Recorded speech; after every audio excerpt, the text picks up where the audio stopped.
tell me the names of the actors that played that frostbitten foe, Mr. Freeze. Stay tuned. Stay tuned. Night has fallen. When the dastardly doers of crime creep out of the shadows to terrorize the city, there's only one thing to do. Whoever that unknown Batman is, I hope he sees the signal. Rest easy, citizens. He's on his way. There's only one man who can handle this. I don't have to tell you who. Get ready, Gotham City. It's TV's classic Batman. 3 famous actors appeared as the icy Mr. Freeze: George Sanders, Otto Preminger, and Eli Wallach. Now, I could have told you that. When last seen, the dynamic duo was trapped in a large vaporizing pipe in Mr. Freeze's frosty hideout beneath the Bruce Wayne ice arena. With his hand on the controls, Mr. Freeze was in the process of vaporizing them into the Bruce Wayne ice rink above. Did he? Has he? Will he? In one chilling moment, we'll find out.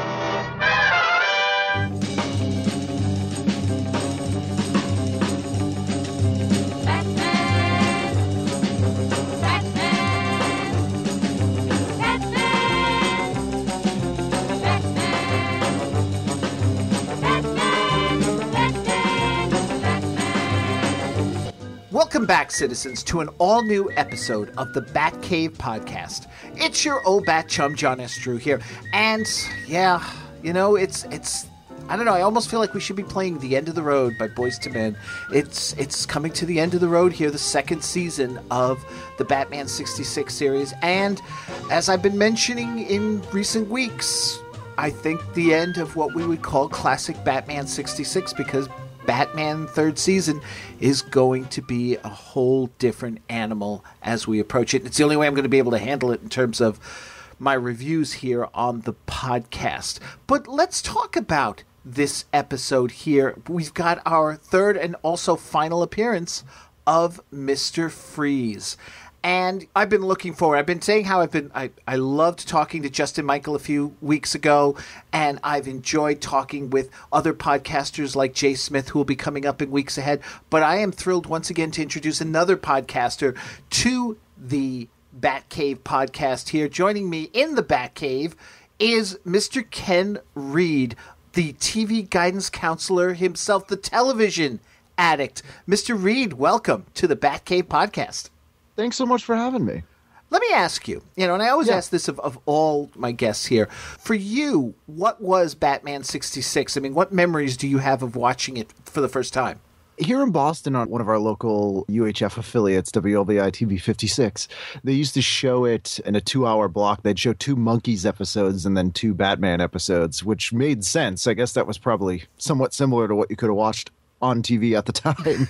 So I always sort of intrinsically link those 2 shows, and I was always a huge Batman fan anyway, so I was a big comic book guy, and I was growing up in the 80s. It was very weird to have a current Batman comic in my hand in 1985 and then watch 66 Batman at the same time. They were very, very different. They were very, very different, and that's another thing that some fans, you were able to make, though, the distinction and appreciate what Batman 66 brought to the table. Yeah, absolutely. I mean, even as a kid, I recognized that in the sort of, are you a DC or Marvel? What I liked about DC was that the characters were more archetypes, and you could have multiple interpretations at once that all were sort of valid and worked well. It wasn't really tied to continuity that much. It was almost just like Elseworlds or something. Oh, that's an interesting way of looking at it. I like that, Elseworlds. I'd forgotten about Elseworlds, actually.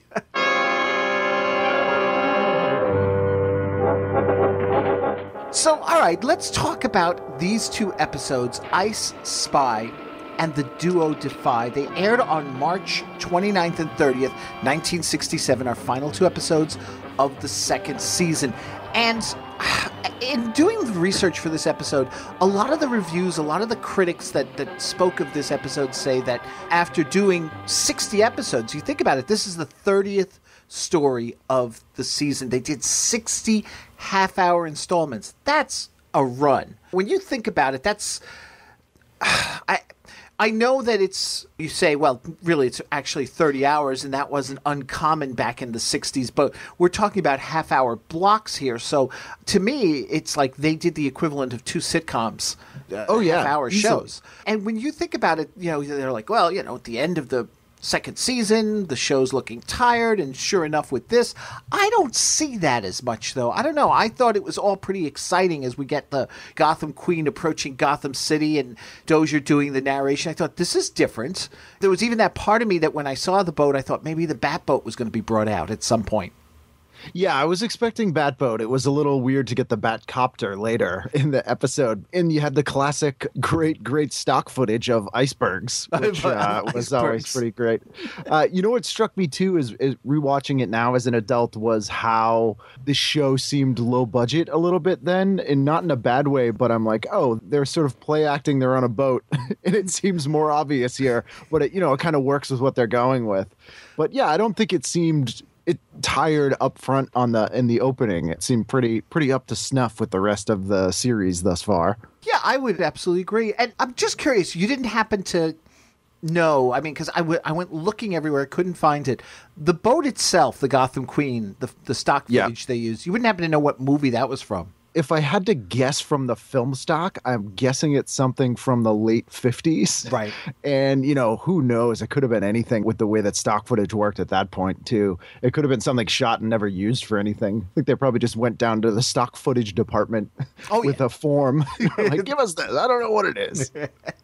That was also, you said the odd choice of the Batcopter, and my first thought was, well, then they'd have to show the Batboat, they'd have to do some new footage with them going through icebergs and stuff, because later on, Gotham Harbor's pretty much frozen in and stuff. But I'm thinking to myself, but when the Batcopter's flying overhead, it's the stock footage from the movie, and there's no icebergs to be seen. No, not at all. Not at all. And I love, not to jump ahead to episode 2 there, but while they're sort of having their siege on Mr. Freeze's compound, it's a lot of tell, don't show. It's kind of Mr. Freeze looking through a periscope being like, they're on the iceberg now. Now they're coming into the iceberg. And it's like, oh, you didn't even attempt to show that. There's a lot of tell, don't show, though, in this entire episode. Yeah, absolutely. There is. Right down to, we open with the boat and we see the captain's table and the special guests. He's got the famous ice skater Glacier Glaze and Professor Isaacson, who's on his way to bring his new formula to Wayne Technologies or whatever it was there. And Glacier, we see, is working with Freeze. She's like, because basically everybody's startled by the way, way to go, Captain. When you're told by one of your crewmen that there's a glacier, he just blurts out glacier and everybody starts freaking out and running. I've never heard of a glacier. I was also pleased to see Eliza Cook Jr. as Dr. Iverson there. Yeah. Who's just an awesome character actor. Oh yeah, no, I love him. Have you ever seen the movie Messiah of Evil? I don't know if you're a horror movie fan. I'm not a big horror movie fan. I have heard of that movie. I take it he's in it. He is. He's very, very good in it. It's a very weird sort of pseudo-zombie movie that has like very odd Lovecraftian overtones was shot not too long after this Batman episode. And it was weirdly written by the married couple that wrote American Graffiti and Howard the Duck, but is a terrifying movie. And he's really good in it. Well, of course, I think most, genre fans will know and remember him from the Star Trek episode where he defends Kirk, court-martial. Yes. And he's also in Salem's Lot as well. Yes, he's in Salem's Lot. That I do remember. And for me personally, he was also in, oddly enough, another season-ending, a second season-ending episode, The Bionic Woman, called Once a Thief, where he plays a thief who stumbles upon Jamie's secrets of her bionics and tries to blackmail her into helping him with the crime of the century for him. It's weird seeing him in this episode playing sort of a heroic role, because he's usually a villain or sort of like a toady, like a real kind of sleaze in most things that he's put in. And in this one, he's fairly heroic and is like one of the guys he's kind of a tough guy in a weird way. He is kind of tough, and he holds his own for quite some time with Mr. Freeze. Yeah. He's not exactly the kind of guy that I'd be like, all right, yeah, he's a tough guy. He's holding up here. Yeah. But see, this is where we get to that tell don't show, because we don't actually see the kidnapping. Glacier contacts Freeze and tells him, okay, everybody's clear, move in. We don't see that. And we don't even see, we don't see Gordon making the call. We cut right to Bruce and Dick near the bat poles on the phone. We don't even get a little scene with Aunt Harriet. It's just, let's move on from here. It struck me as I remember reading an interview with someone who wrote for like children's animated. I think they worked for Filmation, speaking of Batman, in the 60s and 70s. And they were saying that when they wrote episodes, they would basically handle it like they were writing a radio show, thinking that they're not going to have the budget to film this. So I'm going to write it where we explain everything. And if they do film it, great, which is why some of those episodes, they do have action, but they're also just narrating the action the whole time it's happening. So it struck me as that, like, here with this episode, like the writers were like, well, I guess we'll just write it out in narration, and then if they can film it, cool, and if not, well, there you go. I have been saying for weeks now here, actually for some time, and we even have a small collection, I got to start working on them again, how Batman helps your vocabulary. Because, absolutely. I mean, you know, Adam West, Batman, Bruce Wayne, they never talk down to us in terms of using simple words to describe things. And neither does Bill Dozier in the narration as the Batmobile at the beginning of Act 1 there glissades towards Gotham. I don't even remember that word. And I was just like, that is so cool. I think that can all be attributed to the desire for alliteration. I think by episode 59 and 60, you really have to expand the vocabulary to continue that much alliteration. and have it be fresh. Yeah, and have it be fresh, yeah. And like you said, Isaacson, tough guy, won't talk. Your secret formula for poison ice, Professor. That's what I want. Where's it? You mean it isn't written down? To keep it a secret formula, it's bottled up in here. And memory is a strange and intangible thing. You frosty-faced fool. And mine won't work at your command. We'll see about that, Professor. This I thought was interesting. Let me ask you this, because you've got this great iceberg set. Now, I know we're going to come back to it, but we don't know that in part 1. And I didn't understand Freeze's reasoning when he tells Frosty and Chilblain to dismantle everything and make it look like I was never here. Yeah, it's very strange, especially where, well, I guess it'd be odd to have an ice castle in Gotham, but that's not exactly like a glaringly obvious hideout. They're like, oh, this is a natural weather formation. It's clearly the hideout of a supervillain. I mean, at most, they might think that, like, Superman has, like, a little summer home, Fortress of Solitude in Gotham. Right. I did like, though, that the iceberg actually makes a return appearance. I don't know, do you read the Batman 66 comics? Yes. And I'm looking forward to the animated one they're doing next year. Yes. Yeah, I know. I've always of two minds of that, because on the one hand, I'm not as worried about the content as I am just worried a little bit about the fact that Adam West sounds older. You know, absolutely. Although I think he's actually, I don't know, maybe he's warming up to it now. Tom Baker's doing Doctor Who audios with Big Finish Productions, and the first ones I heard, he's more like Tom Baker and less like the Doctor. But as more and more have been coming out, it's almost like, yeah, I could actually hear this as though it were 1970s again. Yeah, your suspension of disbelief sort of increases as it erodes a little bit that you're listening to an older actor, for sure. Right. So just with any luck, hopefully that'll happen with this. That's like my only misgiving about doing this. I'm thrilled even about the fact that they're getting Julie Newmar back for Catwoman. Yeah, absolutely. My favorite Catwoman. Your favorite cat. So I like also because a lot of the scenes in Commissioner Gordon's office in recent weeks have really just been, what do you think he's going to do? I don't know. Let's go back to the Batcave and find out, or so. You know, there really hasn't served any purpose. But here, at least, when Batman and Robin arrive, Gordon says, I took the liberty of thinking ahead, and here's the passenger list, so you can go through and see maybe there's somebody there who is working with Freeze. I mean, I thought that was actually a good touch, and at least made the office scene useful. Oh, yeah, like he's actually doing cop work instead of just calling a vigilante to come in and do his job. Yes. It's like, I've actually helped here. Yes, some of the scenes that in the previous episodes, it always seems like it's like a holdover from the stage days where they're like, all right, we need a scene so that Adam West can change into the Batman stuff and we can stall for the audience, even though that's not necessary with a television series. Mm-hmm. Yeah. I did like also, though, there's like just a cute bit at the end where Gordon is all just pleased with himself and what he's done and all. And so he just says Begorra, which startles O'Hara. Yes, indeed. It's just cute. There's actually quite a few cute bits with Gordon and O'Hara throughout this episode, too.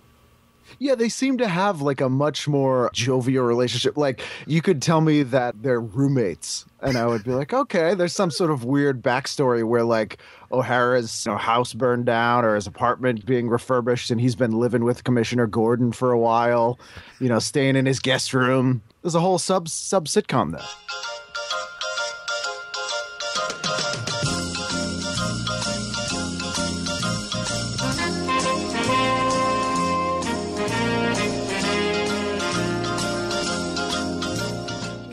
Oh my God, I just suddenly had the vision of like the Batman version of The Odd Couple with Gordon as Felix and O'Hara as Oscar. Exactly. Like he's got to stay there for a bit. And, Gordon at first is like, geez, O'Hara's like drying his socks on the radiator and all that kind of stuff. I'd watch it. Oh my God. Oh my goodness. I can't. No, I can't. I can't. The fanfic there, right there alone is just...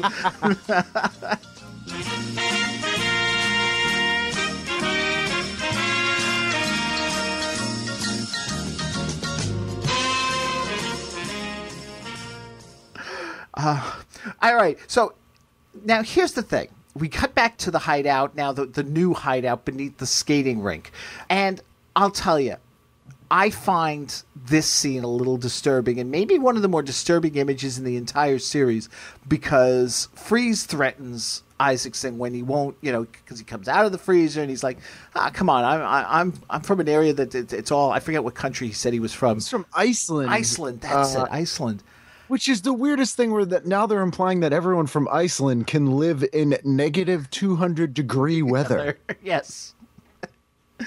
And that was nothing but a mild, chilly day and such for him. But then he pulls out that, it's not even really a needle. It's like, oh my God. But he's like, I'm going to inject you with dry ice into your veins. And that is one of the most disturbing images, I think, in the entire series.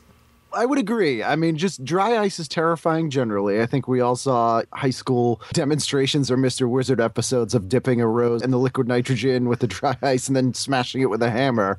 Yeah, and also I would have thought they would have gone with liquid nitrogen. At least that's a liquid. Like injecting a gas into someone's veins, just doesn't make sense to me. But it seems terrifying. Yeah. I also didn't get his ultimate goal, like, let me freeze you solid and then you'll tell me secrets. It didn't make a lot of sense to me. Unless he was hoping for an ice zombie. I guess, yeah. Is an ice zombie a thing? That's the only thing I can imagine. I mean, he certainly, as we see throughout the rest of the episode, he certainly does seem a lot more compliant over time. And then it's funny because it's like he goes too far, Freeze, and so he needs Glacier to sort of warm up Isaacson. Yeah, it's very, very, very strange. I also, it's really weird to me that Eli Wallach is playing that character. It's so strange, and yet at the same time, we've been talking about this we recently did the John Astin Riddler episode, and of course, everybody's, John Astin can't be the Riddler. I mean, that's only Frank Gorshin, and it's like, if you let go of Frank Gorshin as the Riddler, Astin's portrayal wasn't bad. And I actually, on paper, would rather have, like, John Astin makes more sense to me. But controversial, I know. That's a controversial statement, yeah. Yeah. I mean, Gorshin always seems so rat-packy to me. Right. Like, he has, like, a weird Vegas-y kind of thing. And John Astin seems just really smart and also crazy. Like, he plays crazy so well. He does. That without seeing a single frame of either of them having done it and someone just presented those two actors to me on paper to play the Riddler, I'd go with Astin. Mm-hmm. Now I'm the same. I'm on that same boat though when it comes to Mr. Freeze, because to me, George Sanders, the first one, was the best one, and I have to let go in order to appreciate Wallach's performance here. Yeah. No, I totally could see that. It's also, I always think it's strange how much more German Wallach seems to me. Yeah. Well, he's taking that directly from second Mr. Freeze, Otto Preminger. Yeah, which is very, very strange because it's very unnaturally German. Yeah. Although he tends to slide into more like Chekhov Russian with this turning his V's into W's. Yes, yeah, absolutely. He's just like, I'm just other. Yeah. Now, another element of this episode I also like, and we start to see it here, and it's going to build throughout the episode. Back at the Batcave, Batman figures out that Glacier Glaze must be the accomplice because when they're looking at the passenger list, there's the manifest. The manifest there, Emma Strunk, who Batman's like, no, that's Glacier Glaze, and to him it's like there's your connection. I mean, it's a little flimsy, but it's Batman logic, so we accept that. But what I find interesting is that he, right from there, you could see he holds some contempt for this woman. I mean, I wonder if there's something more, like they had a history in the past or something we're missing out on. Because so many times he's usually poor deluded girl, but no, he won't give her any break. I mean, later on when Robin's like arguing, almost going, no, you mean Glacier Glaze? He goes, no, I mean Emma Strunk, because Glacier Glaze is a beautiful woman and Emma Strunk is the woman who's working with Mr. Freeze. I mean, he won't give her a break. I think I justified that by Bruce Wayne having a secret love and respect for figure skating, which made sense given that the Bruce Wayne ice rink, which I thought was weird that it was actually Bruce Wayne ice rink and not just Wayne Industries or Wayne, implying he has a personal love of ice skating. So he's like, she's sullied the world of figure skating and doesn't deserve to have the adoration. And as we'll see very soon, he's going to take Aunt Harriet there, which is also nice because I was a little worried that we weren't going to get to see Aunt Harriet. He's going to bring her to the show to meet Glacier Glaze. Oh, yeah, and I also really enjoyed the bit of comedy with the pun names on the manifest, the sort of red herring names that were all sort of ice-based puns or cold-based puns. Mm-hmm. Look at the back computer. Work on that passenger list. Here's the passengers on C-Deck. All members of a Fireplace Equipment Dealers Tour. Unlikely cars, Mr. Freeze. What about this? Suite A, Boat Deck. Colin Coldwell. An appropriate name, but Mr. Coldwell is president of the Coldwell Furnace Company and scarcely a suspect. Emma Strunk. What was that? Emma Strunk, nothing there. Just a second, Robin. Emma Strunk, I believe, was born Emma Strunk and later changed her name to Glacier Glaze. Holy ice skates! Exactly. A world-renowned skating queen. No doubt she booked passage under the name of Emma Strunk in order to avoid publicity. Once on board, of course, she would have been recognized. My favorite bit of comedy in the episode, probably. What comes next is probably one of my favorite scenes in the episode and one of my favorite scenes probably in the entire series. And it proves a point of mine because Freeze sends a seal to Gordon's office with a message about a ransom for Isaacson. And, he wants Batman and Robin to bring the money, and they need the money fast, so they got to contact Bruce Wayne, because, that's how you get fast cash, is you just turn to a wealthy millionaire. You don't try and figure it out through the city or anything like that. And I love this whole scene where you've got Adam West talking to himself. I mean, it's Batman and Bruce Wayne as he's switching back and forth on the phones. Batman? Yes, Mr. Wayne. Have you heard Mr. Freeze's scurrilous demands? Just briefly. If Robin and I act as go-betweens, are you prepared to make the telecast at midnight and pay the ransom, Mr. Wayne? I have no choice, Batman. Then may I suggest you tape the broadcast from the commissioner's office an hour earlier, and we will have a dummy package of money. I'll make the necessary arrangements and meet you at the commissioner's office at 11. Fine. Did you get all that, Commissioner? Indeed I did, Batman. We'll set up the tape telecast and have the dummy package of money waiting. See you at 11 tonight. Two fine men, so dissimilar in many respects, and yet so similar in others. But it proves a point of mine, because so many people say Adam West never made an effort to make a distinction. And I always kept saying, no, if you really look at Bruce Wayne, yeah, the intonation and all, but he tries to tone it down. He tries to be a little more quiet. It's very seldom you see Bruce Wayne get worked up.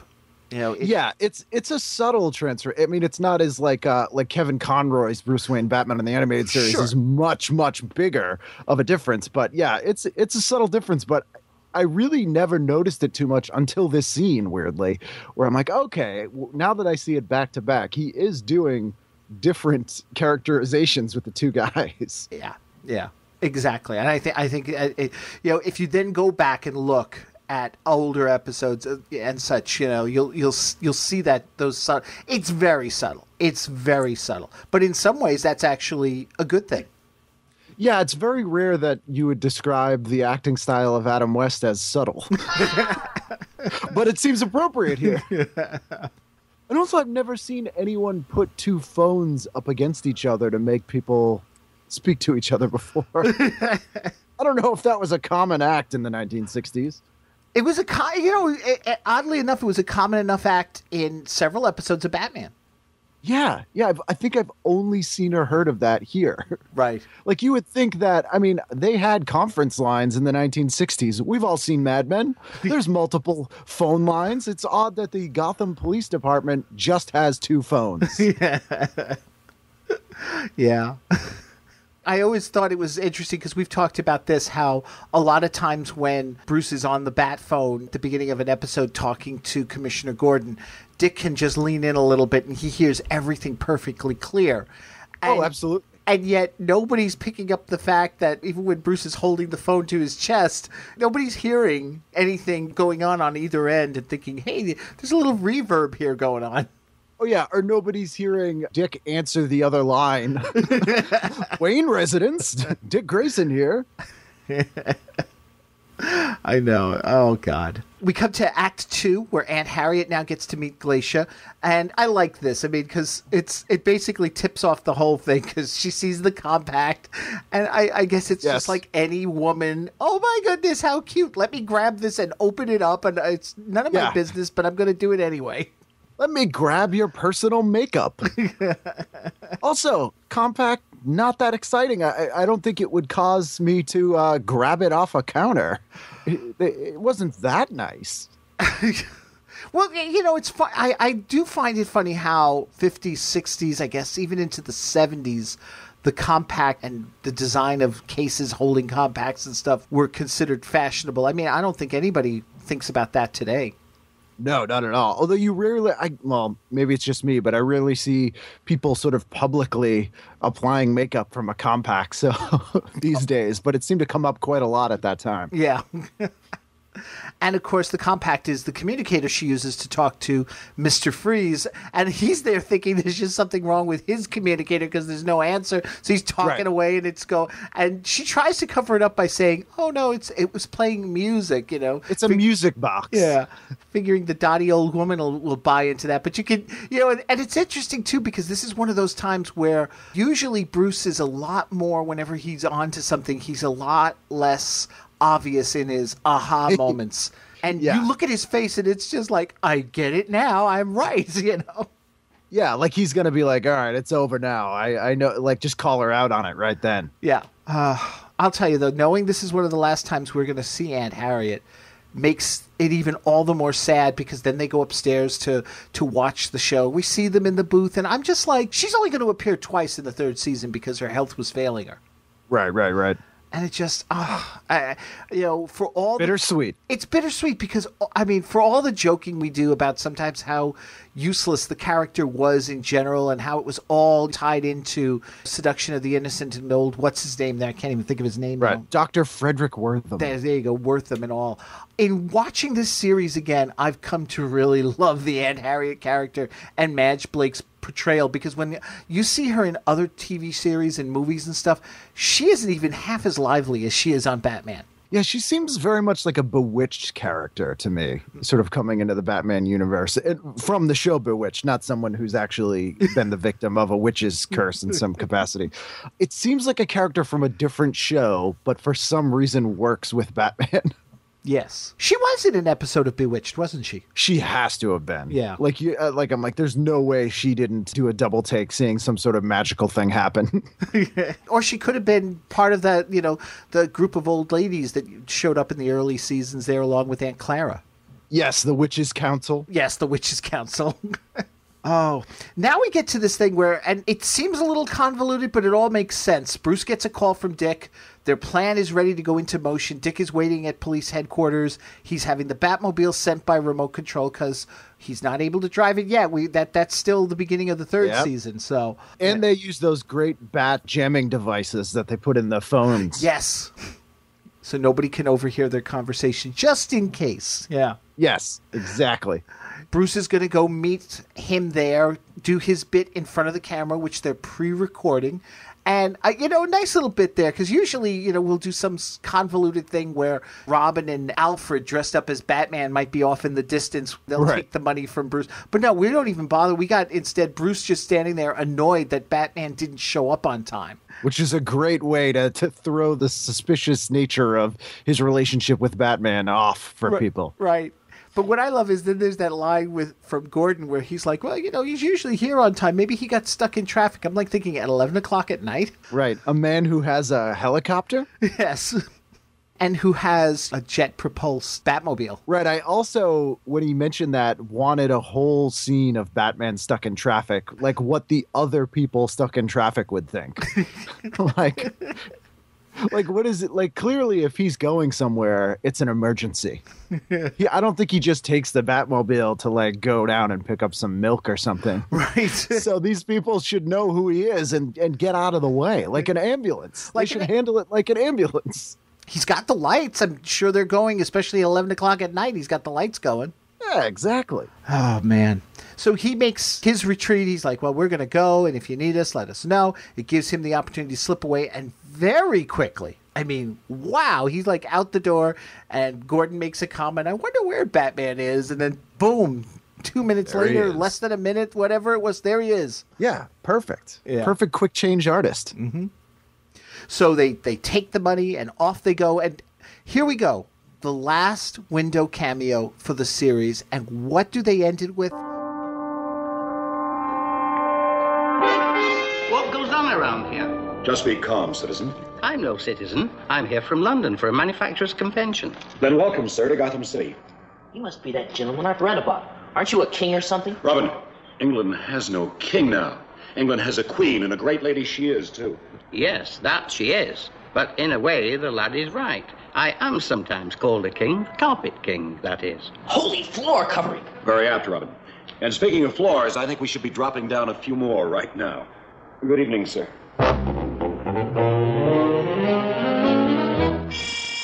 We have second-story men in England, but this is ridiculous. A man who is not known in the United States, and who, oddly enough, isn't really that well known in England, even though everybody was making claims that he was. Yeah, the Carpet King. The Carpet King, Cyril Lord. Yeah. Very weird cameo. I suspect that was maybe they were trying to sell the show to the UK, because there was a lot of co-production syndication things going on at that time with like the Avengers and a with ITV and a couple of other things. I wonder if it was some behind the scenes business decision where they were trying to get some sort of co-funding for season 3. That's an interesting idea, because part of what held up the rights to getting Batman on DVD all these years is that there were different groups that had little pieces of the pie for this show, as it was with a lot of shows in the 60s, even like Lost in Space and stuff. So it's possible that maybe that was part of it, was that he was looking for a way to fund by having, because, I mean, he was known to the producers. He was known in particular to William Dozier, because Dozier had bought a bunch of Persian rugs from him. Right. So, but maybe Dozier was kind of hoping, maybe, especially if ABC is not willing to foot the bill for their share on this, maybe I can get, some backing from some other people. Yeah, get some international funding or something. This guy might know someone over at ITV or who are co-producing a lot of stuff in like The Saint and a bunch of that kind of stuff at that time. So I don't know. That was what I thought instantly. Maybe we would have gotten more trips to Londinium. We very well may have. Oh. So we cut back to Isaacson. Now he's back in the freezer. Freeze's hideout there. Veins full of dry ice. Let's see. He clearly looks uncomfortable. So yeah, I don't think he's doing too well at this point. No, which is also a good touch. I mean, a lot of times you might get people who like just do a little bit or like way over ham it up or something like that. But he just does it just right. It's like, yeah, this is a very unpleasant thought of having dry ice in the veins. I got to act like in distress. He almost plays it too well where it really, like I could imagine being a child seeing this and really being sort of traumatized by his portrayal of what dry ice in your veins would be like. Yeah. So Freeze and the others, they all sit around the TV waiting for the midnight broadcast. And just as it's about to begin, that's when Batman and Robin walk in, surprising them because, you know, they'd pre-recorded the whole thing. And I love this. We get the gun because we got to see the gun. It's the gun. Your freeze gun is useless.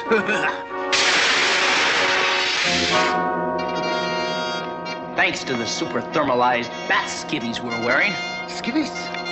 But of course, as we've already established, so this way we're not wasting any time, they've got, and they're calling it this time bat skivvies. Yeah, that's a little weird. Like a cutesy name. We have thermo bat skivvies. And then again, here's me picturing sort of deleted scenes is like the testing of those skivvies. It reminds me almost of like Mormon magic underwear. Mormon, okay. That's what I'm picturing, except Batman and strictly heat related. It's weird that they say it's from the underwear as well and not just the outer outfit. Like they couldn't say like our costumes have been treated with a thermal. They're like, no, it's our underwear. It's our underwear, yeah. Yeah, very weird. Well, I think it's also weird because they're calling them skivvies this time, like whereas last time they did call them, it was our super thermal B-long underwear. Yeah, I bet someone wrote in and complained about the use of the word underwear on primetime television. Yeah, I mean, this was an era when, you know, married couples had separate beds. There's probably people who were like, my kid heard the word underwear, and I don't like it. And he said it's okay because Batman said it. Exactly.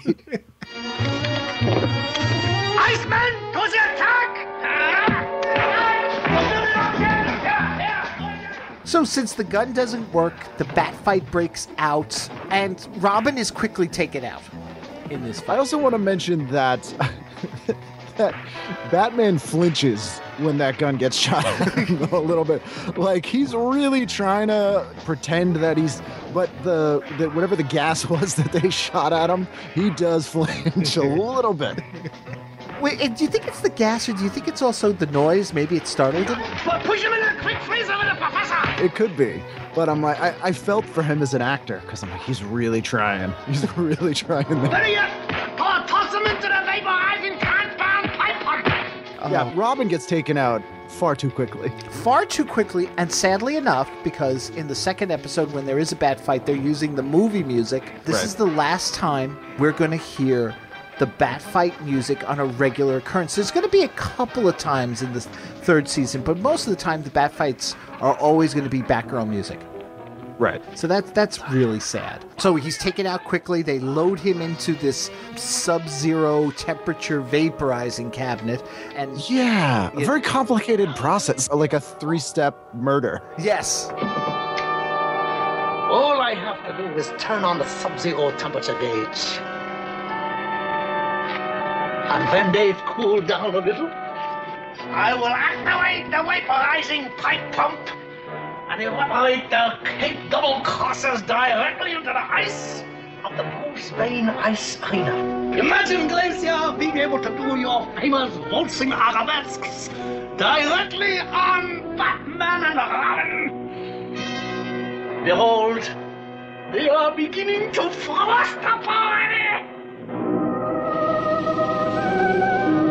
What fiendish, freezing, isometric exercise is this? Is it the isolated end of the dynamic duo? Have they concluded their refrigerated cycle to be vaporized and become a part of Bruce Wayne's ice rink? Stay frozen to your furniture. Tomorrow, same bat time, same bat channel. And this is one of those few rare times where the villain, because by nature of the way the equipment works, the villain's actually staying there to see the end result. Yeah, and I also thought it was odd how his maul was like, this seems unusually cruel, this death. It's like, okay, freeze them to death, but do you really have to also vaporize them? Yeah. Well, I will say this is one thing I do have a problem with because, and it's not Eli Wallach's fault, it's really just a change in the characterization. Because in the first episode, first time around with George Sanders, Mr. Freeze was always reluctant to kill. Yeah. It was always no guns, hold off, I'll use my freeze thing. But even then, and that was a merciful death because it was instant, it was fast. But even then, he never really wanted Batman's death. He always seemed to enjoy the cat and mouse game, as he put it. But here, Wallach really relishes. I mean, you know, when we come back for episode 2, I think they even shot like original footage of him instead of just bothering with like previously type stuff. They show him there like just almost like cackling as he's about to pull the lever. Oh yeah. Yeah, and he has that little speech about how great it'll be once they're vaporized and they become part of the ice to be able to like skate over their vaporized frozen corpses. Yes. Which again, very, very traumatic, disturbing imagery. Yes. Yeah. This episode has a lot of disturbing ideas and imagery in it.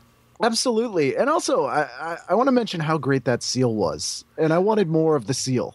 Because they had this weird implication that he didn't treat the seal well, because when they move hideouts, he's kind of like, so we lost the seal. It's just a stupid seal.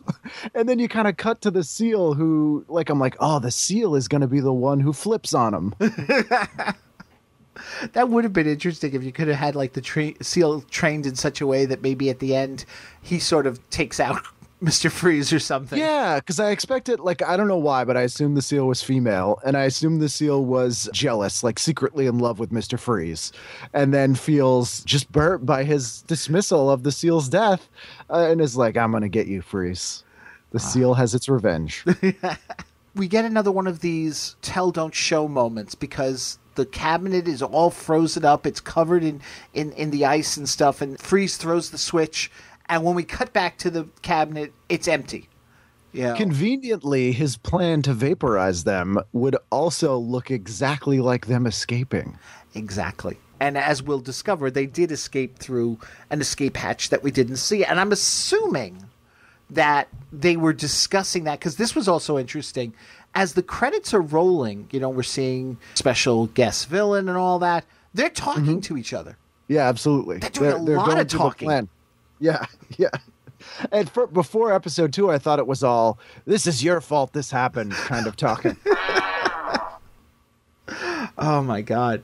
They make their plans to move out. He grabs Isaacson, and Isaacson's cracking. And so he begins to recite the formula.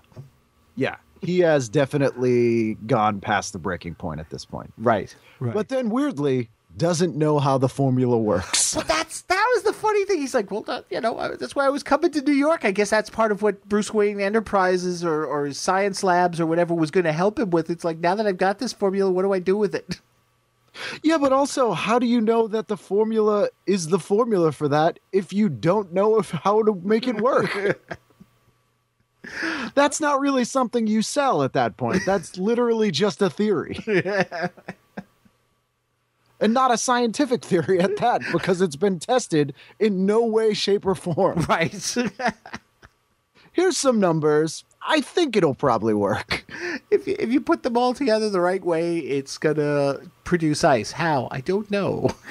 That's for someone else to sort out. And yet he will come up with something, though. He will come up with an application for it. Yeah, well, he should. I mean, he's invented quite a lot of ice-based things. Or we assume so. They don't really give us a backstory of where Mr. Freeze's stuff has come from. No, they don't. No. Which was interesting because him trying to kidnap this professor to get this ice formula implies that he's not the super genius I thought he was who invented all these things, and that he somehow just sort of acquired them. Right. Yeah, He's not called Victor Freeze in this. Victor Freeze comes along later on. The animated series sort of reinvented him as that tragic professor character. Right. But he did get a name, and I can't remember what it is now for the life of me. In the series, he actually did have a name. And that whole thing of Batman accidentally knocking him into the freezing elements and stuff, that's all established in the TV series. Yeah, I mean, that really reinvented that character in an amazing way, because the original comic character was kind of, hokey, even for the comic at the time. Right. I thought it was interesting, too, when Batman and Robin emerge from the seal cage, because they got out through the escape thing, the hatch that was underneath in the cabinet and stuff, and got through. But they come out, and again, there's Batman's hostility towards Glacia, Emma Strunk. Yeah. But also just this whole... And I know it's weird, but it's still, you would think, considering what they're dealing with, that they just go on and pick up after them in following them. But Batman starts yawning and going, yeah, we need our sleep. Let's go to bed. Yeah, that is such an odd moment where he's like, all right, let's go after him. He's like, well, let's get a good night's sleep first. Yeah. That's really important. And I suspect that was somehow aimed at children. Like someone wrote a letter about, my kid wants to stay up all night like Batman who never sleeps. And so they had to put that in there so that kids will go, all right, good night's sleep is important. Like one of those weird teaching moments. Right. We can still solve our problems in the morning. Yeah, exactly. And one other thing that was odd, why were the seal cages all the most clearly labeled thing in both hideouts? It's clearly a cage. Are there other cages for other things that people were putting seals in that he's like, get a sign on that seal cage because I'm tired of these mix-ups. This is not the cage for seals. That is over there. It's the only thing labeled aside from the ice periscope. Right. The only other thing I can think of is that, maybe every once in a while, Frosty or Chilblain were looking over going, that looks really nice over there. Maybe I'll just curl up for a little while. And then and the seal kind of got mad. And so he had the sign put up to remind everybody. The seal insisted. Yes.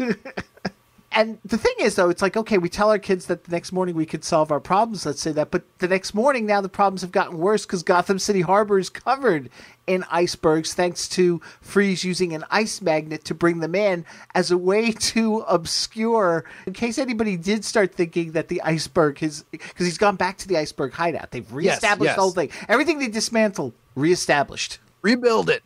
Yeah. Put it back together. But and they had all night to do it. And overnight he managed to pull down enough icebergs to freeze up Gotham Harbor, because then we'll find out later on the Coast Guard is going to have difficulty getting out there and all. Have an ice cutter. Yeah. And it's like, it's a good plan. Let's hide in plain sight, but it's like they got to go through all these icebergs to find me. Right, exactly. The thing about the ice magnet that confused me was, I'm like, okay, it works like a magnet, but only for ice. And then later, it actually just is a magnet as well, because it uses it to pull in the Batcopter. Right. So I'm like, wait a minute, is it metal or is it for ice? I'm very confused now. Yeah. And how exactly would that work, I guess? I'm trying to figure that out in terms of ice, because wouldn't it just pull in all forms of moisture? Yeah, I would think so. And again, I really wanted a deleted scene at a Gotham bar where all of their ice from their chill chest just starts flying out of there. And I'm like, what is going on? Oh yeah, we could bring back the drunk from all the way back in the first season with the Joker there looking at his ice cubes flying out of his drink. Or some little kid's ice cream cone just flying out of their hand. Because you would imagine it wouldn't just be iceberg ice. Those icebergs would have, refrigerator ice and vanilla ice cream scoops and all kinds of things stuck to them. I like that. And again, I could see that very clearly in the 60s there, the whole thing with, kid going, hey. Oh, yeah. Or some martini guy, and he's shaking he's about to pour out a little martini for his lady. Right. There goes the ice. See, these are the things that excite me about the animated movie, because they could do these sorts of things animated that they couldn't pull off budget-wise on the live-action one. That's true, yeah. So he's got Isaacson now writing down the formula, and like you said, he doesn't know how to work it. And of course, Freeze looks at it, and like you said, maybe not as smart as we all like to think he is, because he can't make heads or tails of it. Yeah, and I wasn't clear if Iverson just didn't know how it worked at all, or because of Freeze's treatment was too scrambled up to know. That was unclear to me. Yeah, but that's when he brings in Glacia and sort of like, and I have to wonder, like, what did she do to warm him up? Yeah. I probably just told him some jokes, like a warm-up act. Like a warm-up act. Yeah, exactly. Like an audience warm-up. Right. We cut to Gordon's office. And again, another scene I like because we haven't seen this as well in the course of the second season. Even though the set's been there, they don't use the full scope of the office the way they did in the first season. But here we're seeing that more as Gordon paces about because he's just heard from Governor Stonefellow, and Freeze has sent a message saying the country must give in to his demands once he proves how powerful he is. And I just like the whole thing. I mean, although there was that little odd line from Gordon where he says, this is even worse than the fact that we haven't heard from Batman in 24 hours. Right. Oh, you think it is? The whole world's going to be in a new ice age and presumably people will die? It's probably a little bit worse than not having heard from Batman. And again, proving that Batman going to sleep has bothered some people. Yes. In that weird little bit of comedy with the parka. Yes, the parka. As he call it, what do you call him, Nanook? Yeah, he's like, oh, come on, Nanook, you look ridiculous. Again, leading to this whole Odd Couple thing. Yes, leading to this whole, oh my God. I'm telling you right now, I've got this feeling I need to do even just a video with the Odd Couple theme and just the two of them. Yeah. Send it into MeTV. Exactly. That'd be a perfect promo. There you go. So we cut back to Isaacson. He's developed a thermodynamic ice ray beam, clearly labeled. Yep. You got to label this stuff. You don't want people to misuse it. Right. And they test it out by firing a shot. Now, what's interesting is this is a very selective beam, though, because we see that parts of the city, around it's causing issues. Water's frozen, and all. And we cut to the Batcave, and the Bat computer is frozen, but not the Batmobile, not the atomic pile. Everything else seems to be fine, but the Bat computer is frozen. Which led me to believe that the Bat computer was fueled by water in some capacity. It might be some sort of hydro cell. Oh, so Batman once again ahead of his time with his hydro-powered Bat computer. Exactly. Wow. Except for one thing, because in a previous episode I think it was the Black Widow episode, the power goes out in Wayne Manor because Aunt Harriet is using her hairdryer. Right. And it affects the Bat computer as well. In fact, there's that whole thing where Batman once again makes a great blow for women's lib and such when he goes in, once again, because of a woman's vanity, we are thwarted. Well, maybe that's what drove him to redo the Bat computer as a hydrocell technology. There you go. Okay. To avoid these sorts of things in the future. So in between episodes, we've switched up the power source for the Bat computer to make sure that, we never have this problem again. To thwart hair dryers. I loved it though. And I just, it's nicely done with the frosting all over it, covering it up and all. Oh yeah, absolutely. Yeah. So Batman calls Gordon, tells him to send out a message that the city will give in. Just sort of to, I guess, throw him off guard, because he doesn't know yet that Batman and Robin are alive. Yeah, and he doesn't know that they know where he is. Exactly, yeah. And the Seal gets to play another part here because he's going to have the Seal sent back with the homing beacon he gave Gordon so that they can follow with, and here we go, the Batcopter. Yes, and here we have the Batcopter. Very, very short, small use of the Batcopter, clearly on a nice, sunny, beautiful day. Over no iceberg water. Yes, exactly. Now this is interesting, though, because here's Mr. Freeze, and he's sitting there working out his demands. Like, he hadn't thought of this ahead of time? No, he's like, I didn't think this would work.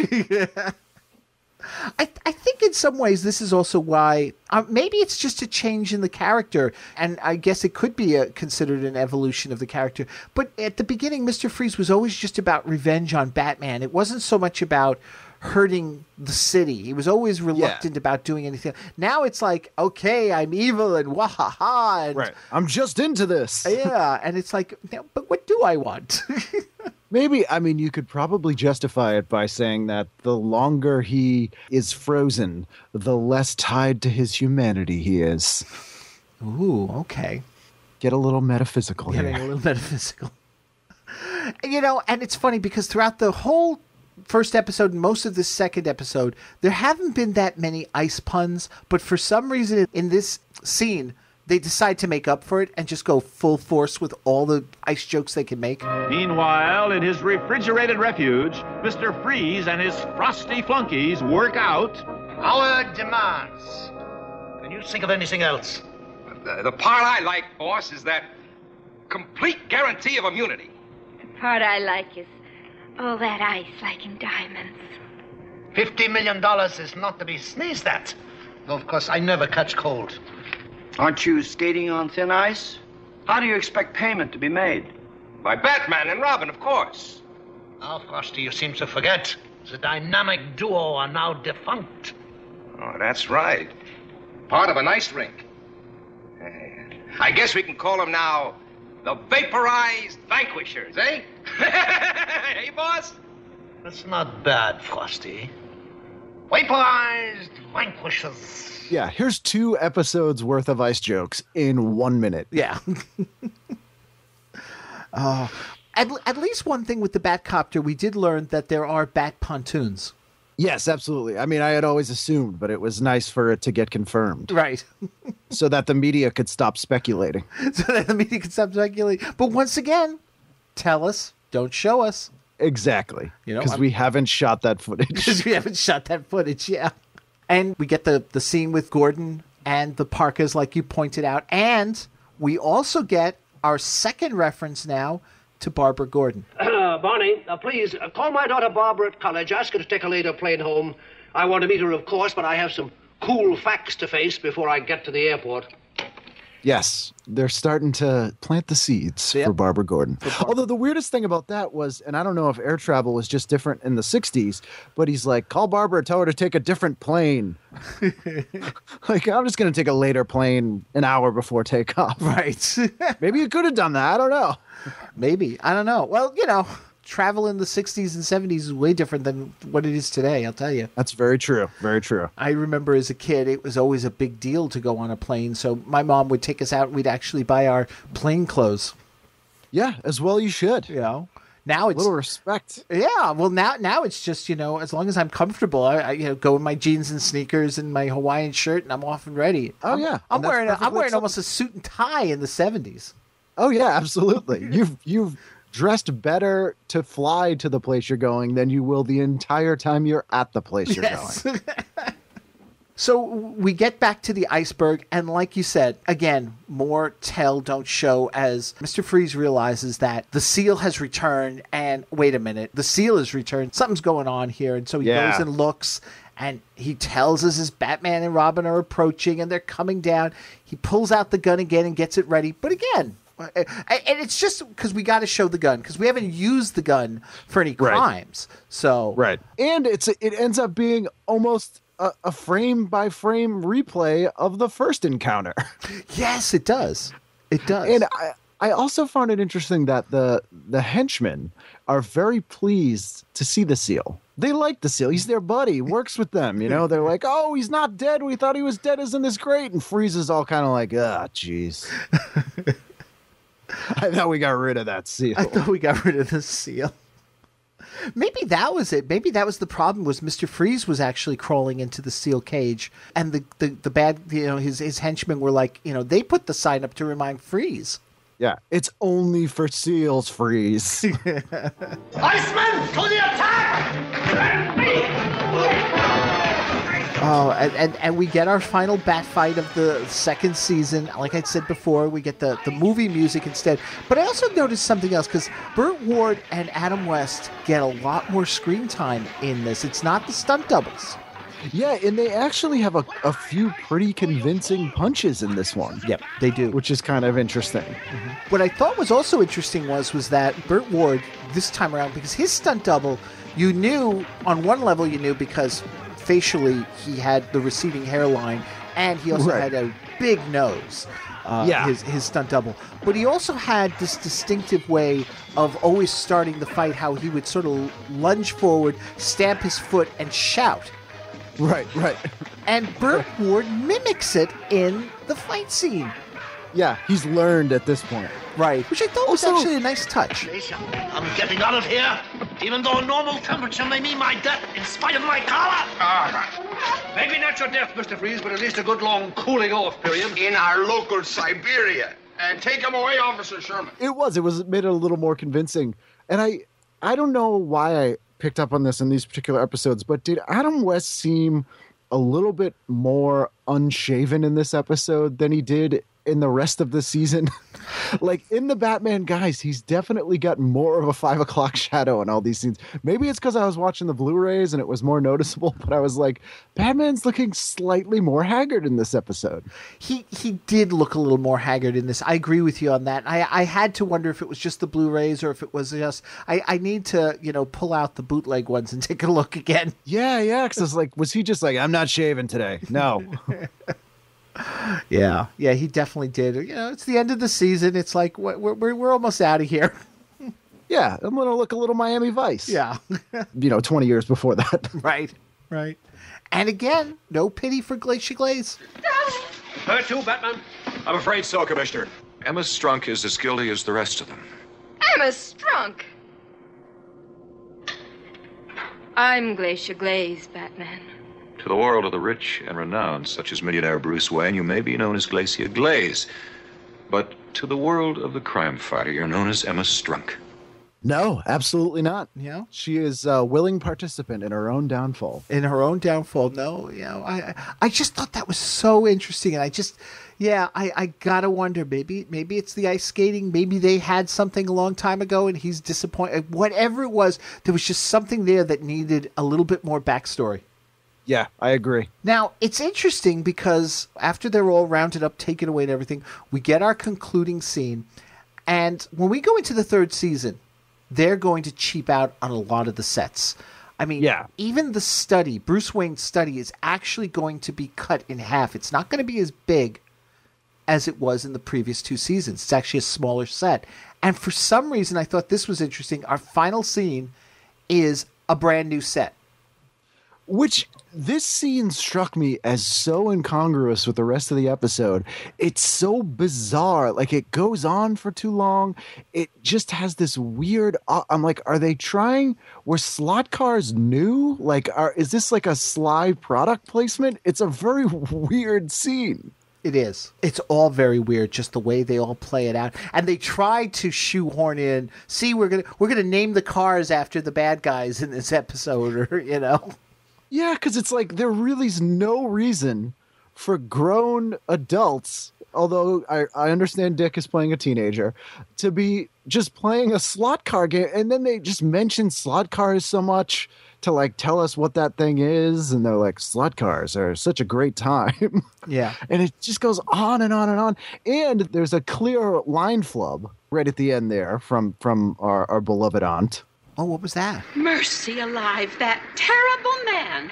When I think of all the trouble he caused and the problems so many people have, like you, Bruce, with your Wayne Foundation, and you, Dick, with that essay on the glaciers.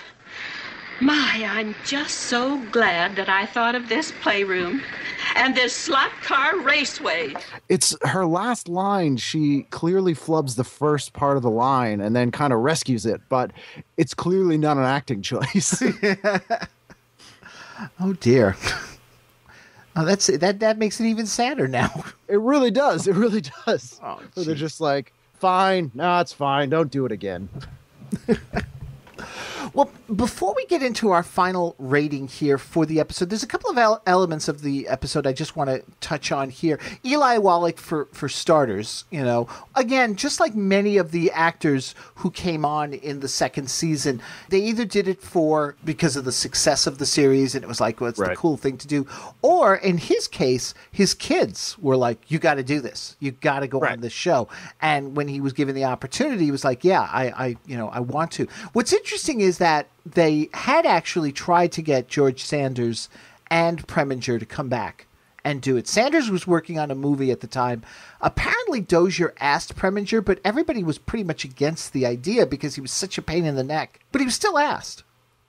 Yeah, I wonder if kids, because there was so much recasting in the show, I wonder if kids even noticed at the time, because you weren't, we saw these in syndication and reruns over and over and over again, but they probably had only seen Freeze, when was the last time he appeared? Almost a year before this, or, I wonder if they noticed it was a new actor.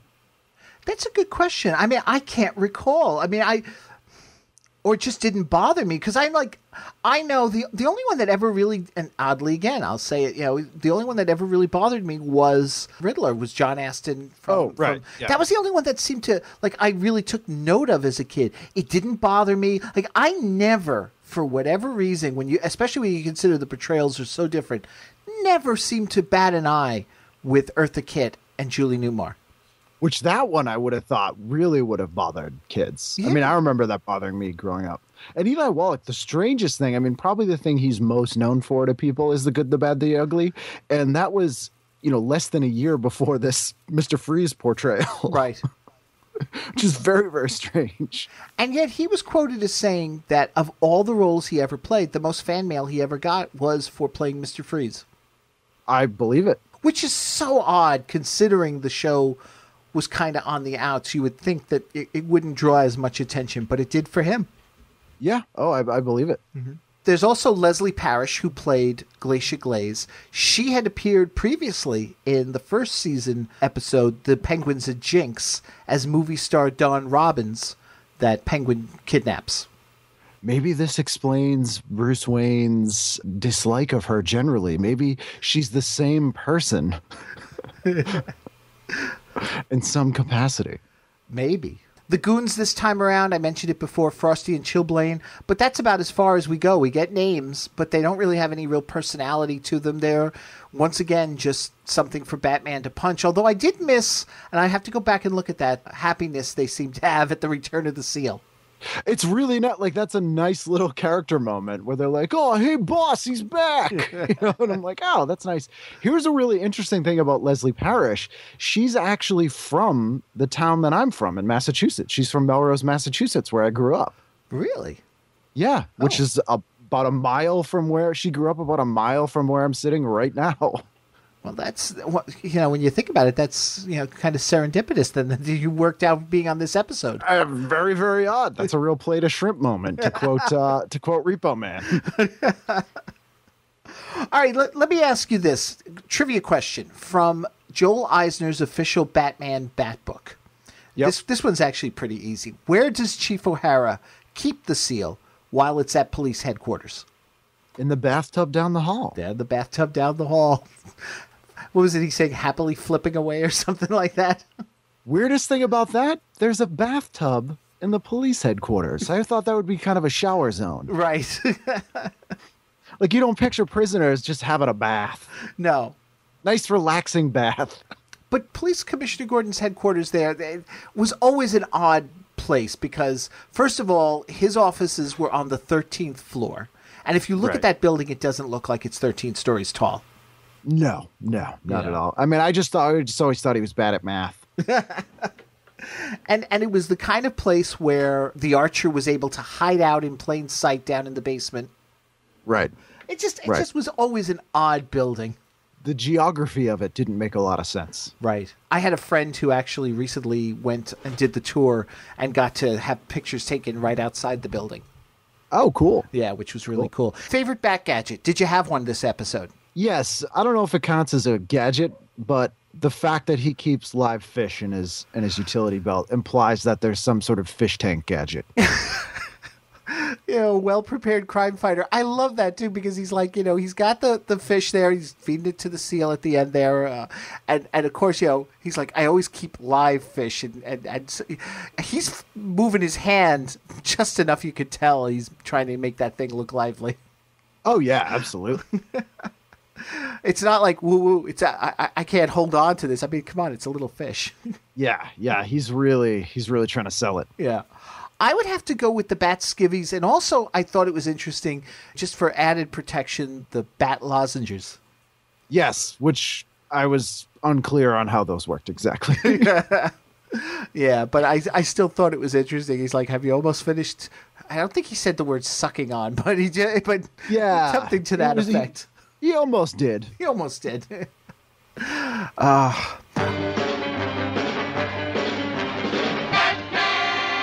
All right. It's the end of the episode. You are Robin the Boy Wonder. You've watched this episode now down in the Batcave with Batman. You turn to him, and how would you sum up the whole experience with a holy what? I would go with holy, let's see. Oh, this is a tough one. I'm going to go with holy seal of approval, Batman. I like that. Holy seal of approval. That's good. So you enjoyed it?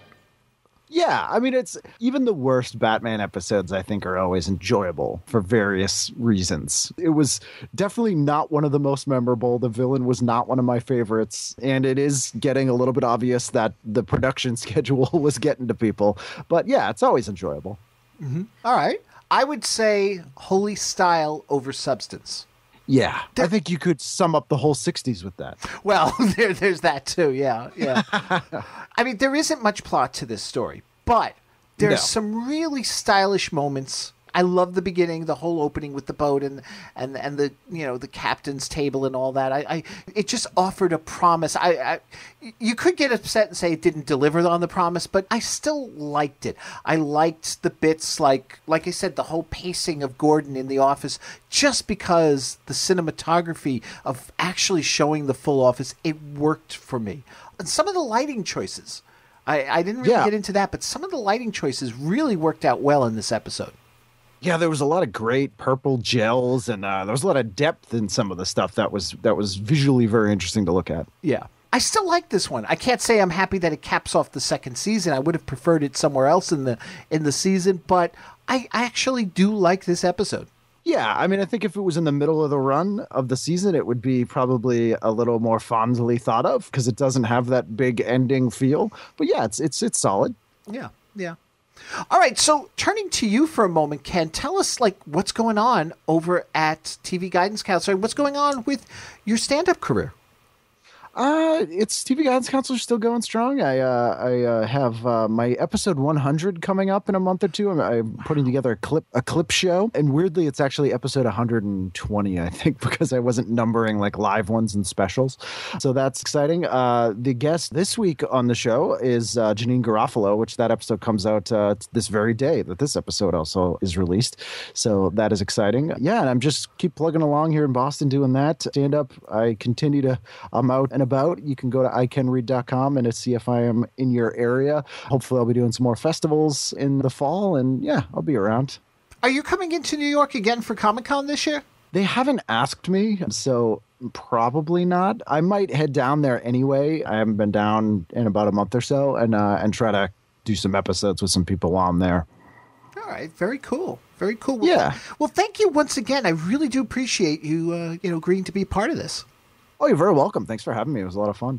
Okay, so folks, next time we're going back into weekly mode for a little while here because, I like to do that in between the seasons here as we prepare for season 3. So next week, I've got cosplayer Bob DeSimone coming on, and he's going to talk to me about his life as the Bat. So we got a little interesting interview there with cosplay. 2 weeks' time, author Jay Smith and I will take a look at the Batgirl pilot network presentation, different than the actual first episode of the third season. In 3 weeks, I'll look back at the second season with a little retrospective, and then finally in 1 month's time, Jay Smith will be back, and he and I will talk that first episode, enter Batgirl, exit Penguin, and we'll compare it with the network presentation, what changed, what changed for the good, what changed for the bad. So that's all coming up in the next 4 weeks ahead, so make sure you stay tuned. Keep up with what's going on with the Batcave Podcast, either over at thebatcavepodcast.com or our Facebook page, or follow us on Twitter at the Batcave Podcast. So until next time, citizens, thank you so much for listening. Ken, once again, thank you for being here. Everybody, take care. Thank you so much for having me. Thanks for listening, chums. I don't have a bat phone, but you can contact the Batcave Podcast through its Facebook page, Twitter, email at thebatcavepodcast@gmail.com, or by phone at 888-866-9010. Subscribe to the podcast via Libsyn.com, that's LIBSYN.com, or through iTunes. The Batcave Podcast is part of a series of pop culture podcasts from the Chronic Rift Network. Find them at chronicrift.com. So until next time, citizens, same bat time, same Batcave Podcast.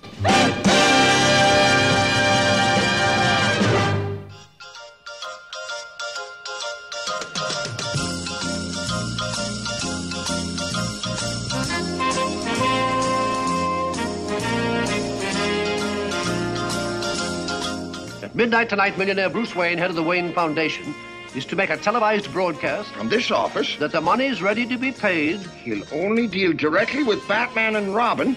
They're to be ready at midnight, too, to act as intermediaries. It looked as though we were in for a long, cold winter, Commissioner. But now, I think we're due for a sudden change in the weather.